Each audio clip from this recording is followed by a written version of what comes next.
Harold Hershey Bernard Steinberg, United States Army Air Corps, World War II.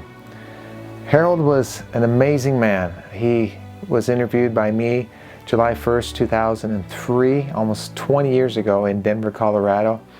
He was 80 years old. He lived to be 90 years old, passed away 10 years ago, and today he would have been 100. Harold's one of my World War II fighter pilots. He fought in World War II. He was over Normandy with a P-47 Thunderbolt on D-Day, and just tells one of the most remarkable stories of all the pilot stories that I have in my archives. He's a Jewish man, just a tremendous man that lived on this earth, and they don't make them like this anymore, folks. Harold was the most decorated pilot in the U.S. Army Air Corps. He flew 87 missions, received the Distinguished Flying Cross, an Air Medal with 17 oak leaf clusters. He was of 36 men in his squadron, only 7 survived the war. He's with the 9th Air Force, 386 Squadron, 356 Fighter Group. And can't say enough about this man. Just an amazing story, and I'm glad to be able to share it to you today. I want to thank Harry Marshall. Harry's father was a fighter pilot. Harry Marshall, in honor of your father, First Lieutenant Virgil H. Marshall, P-47 Thunderbolt, fighter pilot in World War II, 1942 to 1945. Harry, thank you for your continued support of my work. It's much appreciated. God bless your father and his memory and his service to our country. And I'm so grateful to have you aboard. Thank you. Folks, today is February 19th. In history, this was the day that the Marines landed on Iwo Jima in 1945, almost 80 years ago. I went to Iwo Jima in 2006 with the Marines, walked the black sands of Iwo Jima, spent my day on the beach. I wanted 60 pounds on my back and get the feeling of what it was like to be one of those Marines.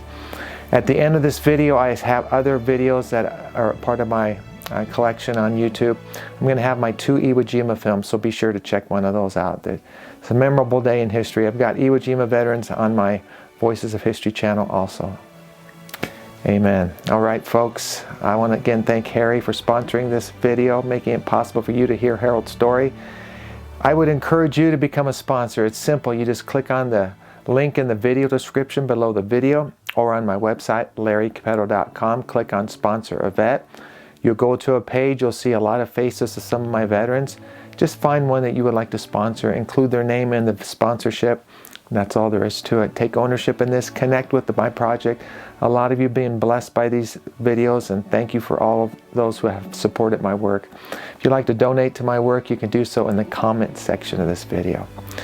Okay, folks, February 19, 2023, I bring you Harold Steinberg, one of my amazing, amazing stories from my archives.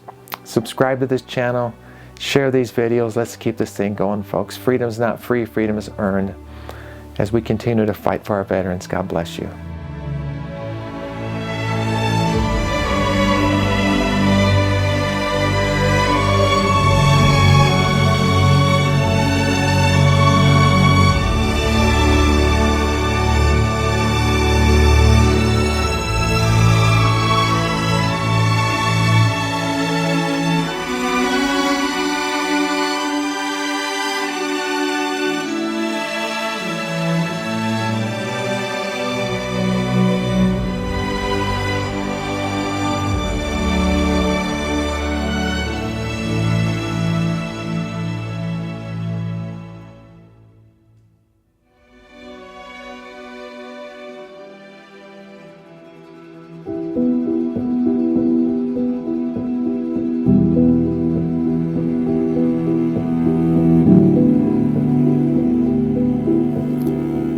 I'm Harold Steinberg, and I was with the 365th Fighter Group, and I was, I presume, stationed in England at the time of the invasion, and I flew over Omaha Beach and the surrounding areas as well. And I'll probably never forget the scene that I saw as we came into landfall with the thousands of ships and all of the Army coming into the beach. and unfortunately bodies and everything that went with it. And we went deeper into France and then came back, and we patrolled the area. Okay, let's piece this out now. Tell me, before the invasion, where you were at in England. Tell me maybe about a briefing before you actually took off, and then tell If me you about... give me the book there, Okay. just for a second. Sure. The name. Let me get that tape rolling again, but just tell me about your remembrance. Just before your briefing and as you're getting ready to go and realizing that the invasion has started, and just give me a timeline there. Maybe the night before into the actual when you went over the beach. So tell me what you remember about that, and then the mood, the general. Did you have a last meal? Did you have a briefing? Things like that. Well, 2 days before the invasion, they painted the invasion stripes on our plane. And since they didn't want to give that information out to the Germans, we didn't fly the next day, and then we were ready to go for the invasion itself. They got us up about 3 o'clock in the morning and told us this is it. And as it turned out, all of the veteran pilots wanted to be on the first mission. So the result was any losses, of course, were veteran pilots. But I flew 2 missions that day,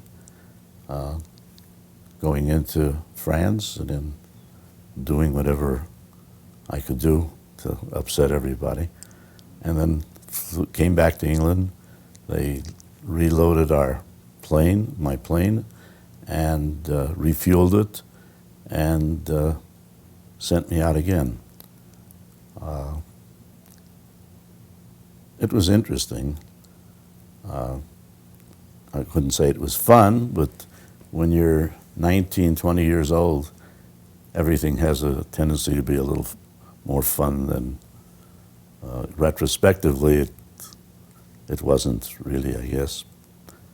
But we were fortunate. I don't think we had but 1 or 2 casualties there, but it was obviously very interesting to see all that was going on, because in my mind's eye, I couldn't even imagine what was going on. There were literally thousands and thousands of ships out there, and the big battleships were throwing their big, heavy rounds and onto the beach area and behind it. And the Germans, of course, were shooting down from their caves onto the beach. And it wasn't nice. It's obviously, we couldn't get down low, but when we went into France on our patrol, coming back, we were shot at by our own troops because they, for whatever reason, we had a few rounds shot at us, but nothing of any consequence. And it was an interesting experience, and I guess I can look back upon it as one that I look back at with appreciation. We moved to France about 10 days or 2 weeks later. We moved to a fighter strip there and flew from there and did our patrol. And did you fly over Omaha Beach, or which beach did you fly over Omaha. Go ahead and just tell me your mission, which beach you flew over. We flew over, our entire squadron flew over Omaha Beach. That was our area. And of course, you don't just stay over Omaha, you go in a little deeper and see if you can destroy any reinforcements that might be coming up. And also in the event of any German aircraft in the area, then that was another job that we had to do and did very well. There weren't a lot of Germans in the area, German planes in the area, but those that came in, I don't remember any of them going back. They were destroyed. Tell me what would have happened if you had to encounter a German fighter. I mean, what mode do you go in? What do you do? What's your job? I mean, if you see an enemy plane, are you supposed to follow after it? Just give me a scenario there of something that would really happen. Well, as we were flying over the beach area, we saw some aircraft, and as it turned out, they were above us, which wasn't exactly the way we'd like it. However, they came down and we got into a circle, which is like, they call it a Luftberry, which is a circle in which they, as tight as you can get it. And the German was in there, and he got up behind one of our pilots, one of our planes, and as a matter of fact, shot him down. I, in turn, saw him, and I shot at him, and actually is one of those great shots, freak shots probably, lucky shots, and I hit him in the cockpit, and he rolled over, and down he went in the, he crashed. In the meantime, another pilot named Dave Gross, also, after I had hit this guy, came in behind me and shot at the German as if he was going down also. He outranked me, so he got credit for that for about a month until they called back and said that I had destroyed the aircraft. But our job was to keep as many aircraft, enemy aircraft, from the beach area as we possibly could, and destroy them if at all possible. It was time passed very quickly there, but I think we did an outstanding job, and everybody involved, of course, without saying, did a wonderful job. Obviously you're trained for what you're doing. You're a pilot. I mean, to me that sounds like a very exciting job. Can you again? Okay, I don't know if you missed. Did you have a briefing before you left? You were briefed. You said, "This is it. We're going." And were the guys like, "Oh right, yeah, let's go," or was it very serious or fearful? It was serious, but I don't think, and obviously everybody was excited because all of the older pilots were the ones that wanted to go on the first mission. Normally you have a mixture of the new pilots, the rather inexperienced combat pilots, and the older ones. But this one mission, we older pilots, 18, 19, 20 years old, wanted to go on that mission, and as a result, that was how we went. This pilot that was shot down was a friend of mine. His name was Gene Rock, and unfortunately, I didn't get the German before he got Rock. But the briefing was, they gave us an area in which to fly, and anything that moved behind the line was fair game. That went on for the entire period that the invasion immediately was on, probably for the week or so before they broke out and really got rolling. When you have all of those, it's hard to remember back when you're it's 50 years, 55 years. And, but it was certainly an effort, wonderful effort by everyone involved. It's something to be proud of. I mean, the American public should be proud of what went on there.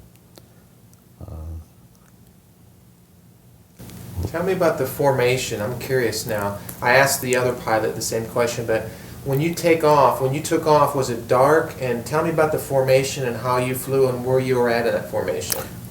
We flew, there was a squadron of 12 or 16 planes, and each flight consisted of 4 aircraft.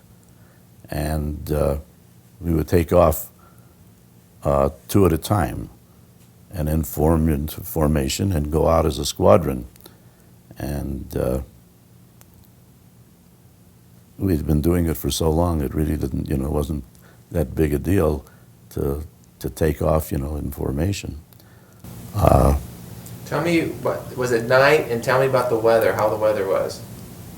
The weather at the time had been terrible, but, and I don't know how Eisenhower made that decision to go with it, but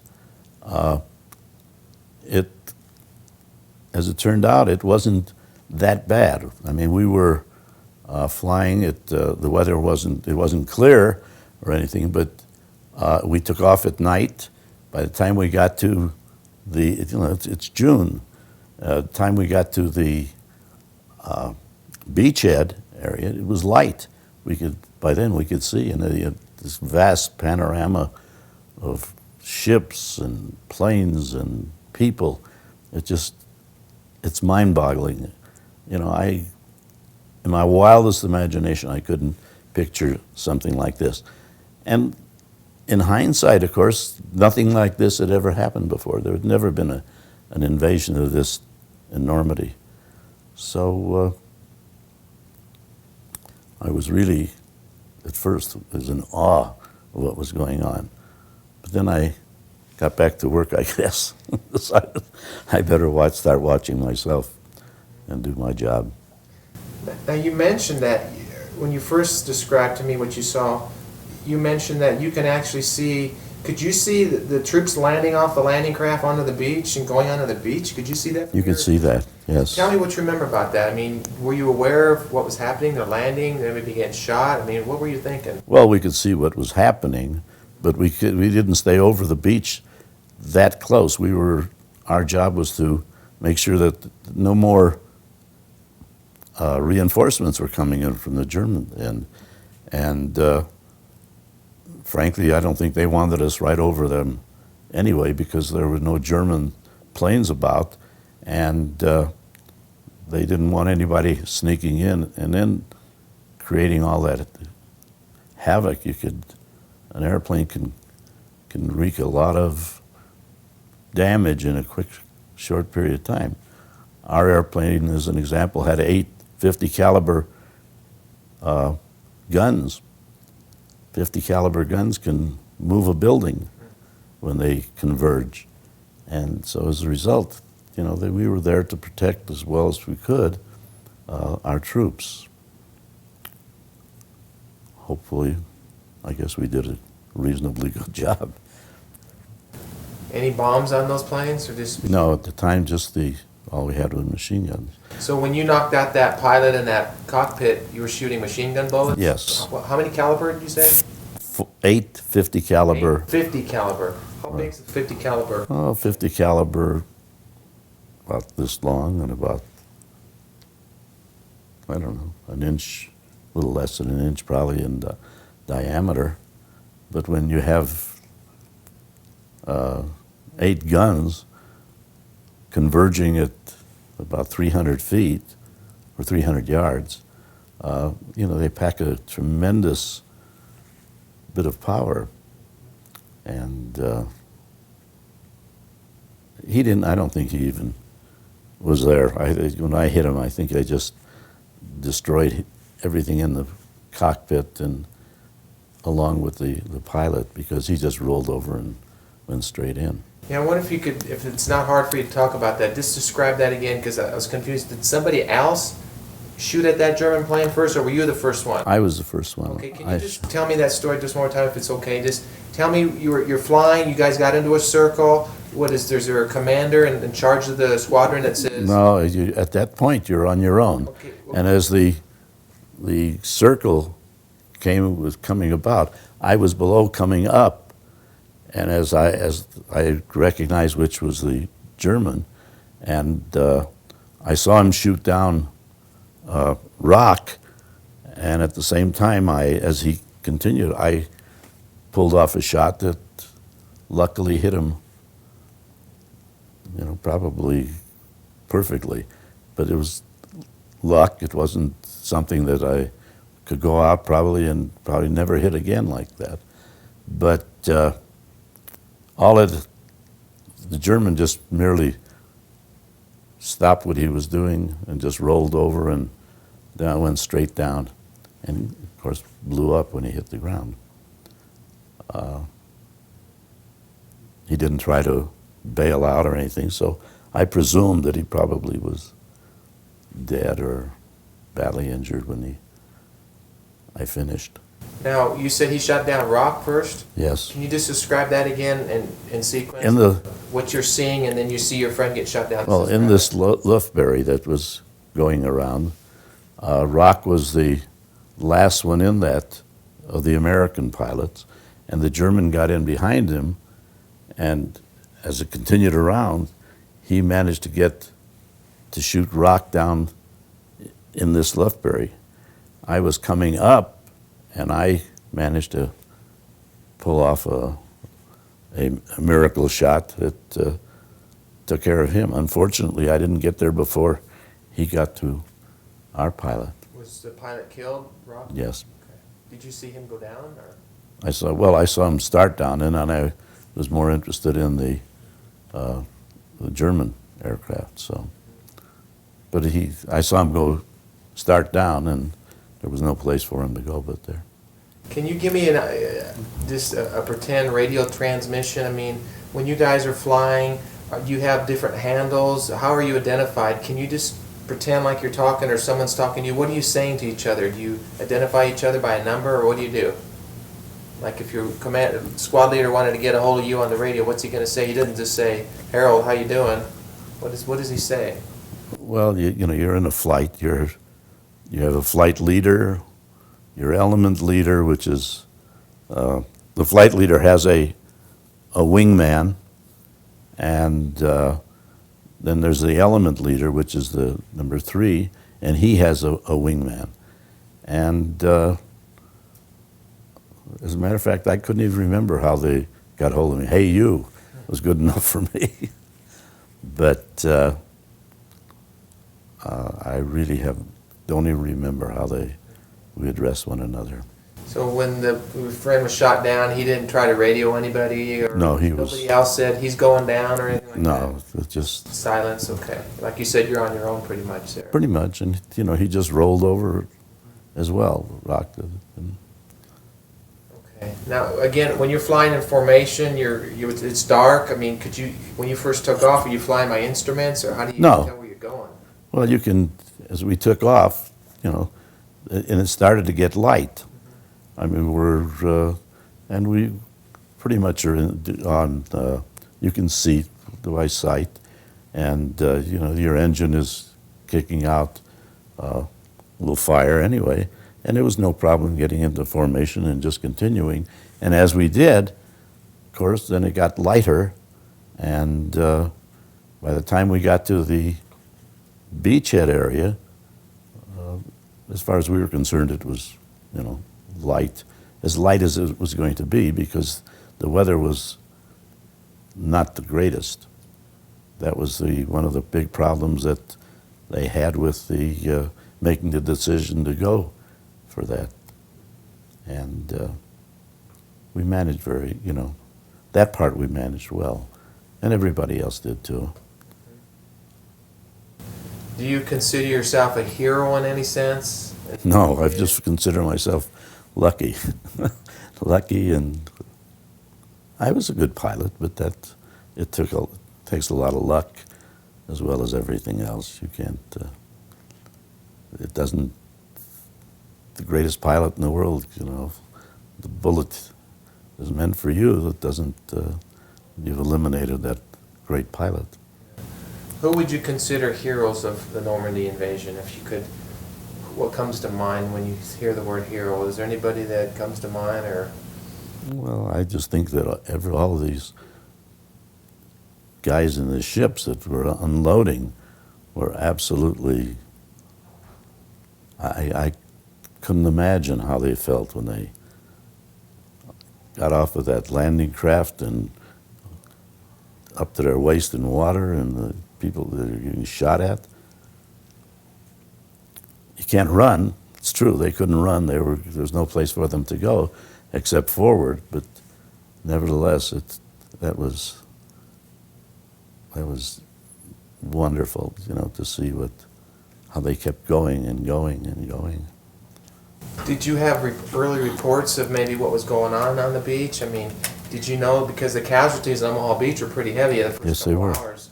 Did you have any idea to what extent, or was it after maybe you found out, or did you? It was really after. We had no idea to what to expect. Now, from that altitude, how far above the ground were you? Oh, we probably weren't more than about. We never got up to 10,000 feet. We probably somewhere in there, and just. So you can actually see those little. Oh yeah, landing craft coming in, maybe in the ramps going down. Oh yeah. Guys scattering. Never saw the ramps going down because, very frankly, you're moving, and but you can see what goes on, and it took a lot of courage for these guys to go in there. I didn't envy them at all,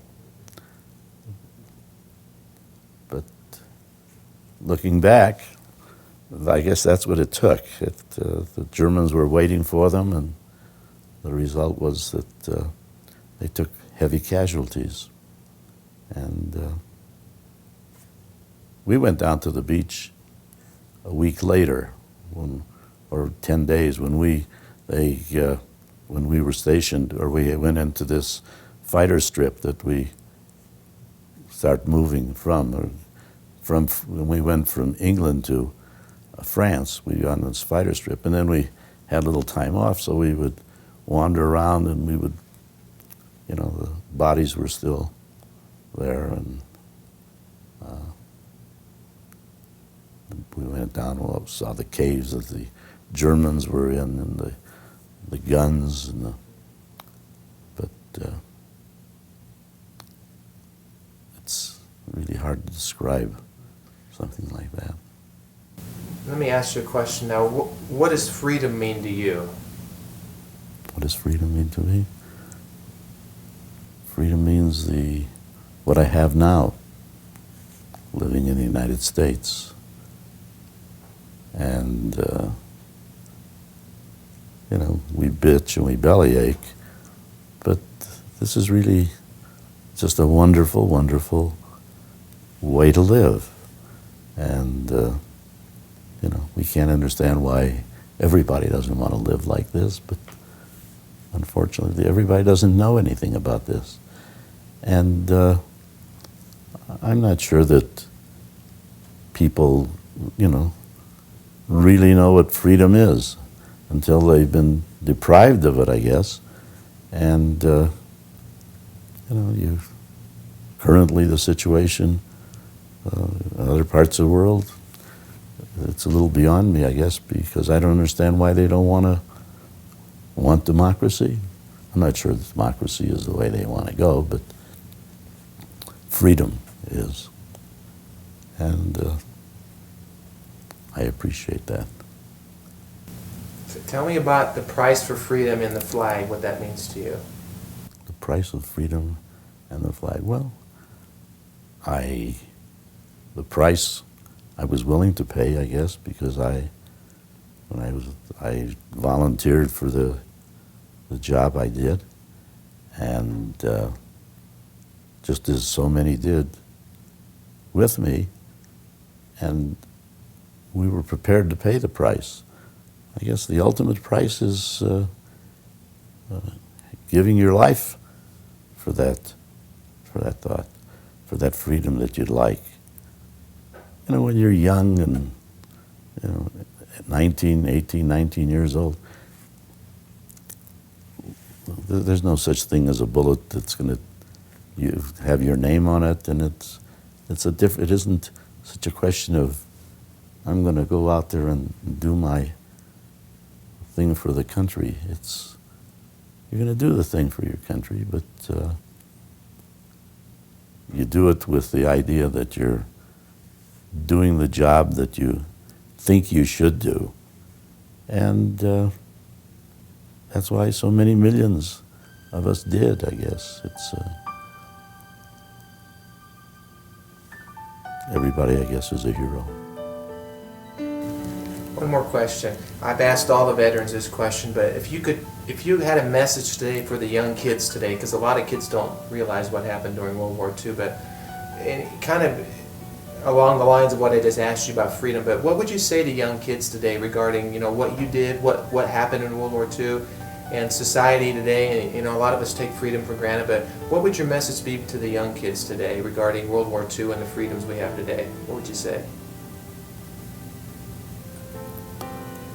Well, I think that limiting it to World War II is not a fair deal either, because you had the Korean, you had Vietnam, and these are all part, and currently the Desert Storm and what's happening now.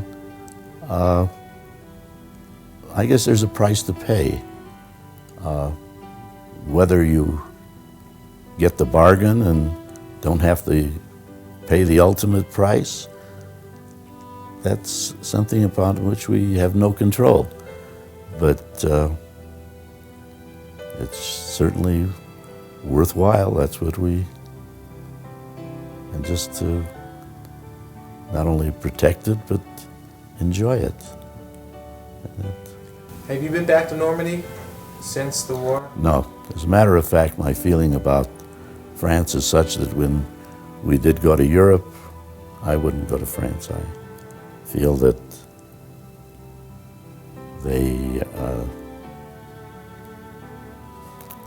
we've fought 2 wars for them, and I think that I have no particular love for the French, but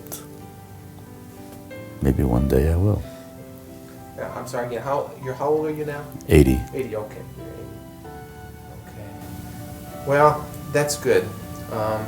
You shared what I wanted to hear, and unless you have anything else to add, I think that's good. Call that a wrap. Call it a wrap.